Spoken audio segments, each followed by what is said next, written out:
নিয়েছিস? তো আজকে গিয়েছিলাম বড় কাছারি, আর এই হচ্ছে বড় কাছারির প্রসাদ।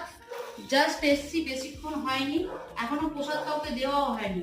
আর তার সাথে একদম দুপুরের খাবার, রাতের খাবারের ব্যবস্থা তুমি করেছি। দুপুরে রান্না করবে না? আজকে দুপুরে রান্না করতে নেই, আজকে তো পান্তা, আজকে শীতলা পুজো আছে না। আর বড় কাছারি থেকে নিয়ে এসেছি হচ্ছে পেটাই পরোটা, দুজনেরই এনেছি। এই পেটাই পরোটাটা ওরা এখন টিফিনে খাবে, আর বড় কাছারি পেটাই পরোটা খুব নাম করা। ও, তার মধ্যে আরেকটা কথা বলে নি, এই পেটাই পরোটা, চপ, এগুলো দেখে ভেবো না এগুলো কিছু আমিষ, এগুলো কিন্তু সবই নিরামিষ। বড় কাছারি মন্দিরের ভেতরে যেসব চপ, ফুলুরি, পেটাই পরোটা এগুলো হয়, ওখানে কিছু আমিষ ব্যবহার হয় না, সব নিরামিষ হয়, কারণ পুজো দিয়ে সবাই খাওয়া দাওয়া করে বলে। তাই এটাই নিয়েছি। আজকে কিন্তু আমার খুব রিল্যাক্স দিন কাটবে, যেহেতু রান্নাবাড়ি করতে হবে না। পান্তা খাবো আর দুপুরে একটা ঘুমাবো। কে কে চপ দিয়ে পান্তা ভালো খাও অবশ্যই জানাবে, আমার কিন্তু খুব ভালো লাগে।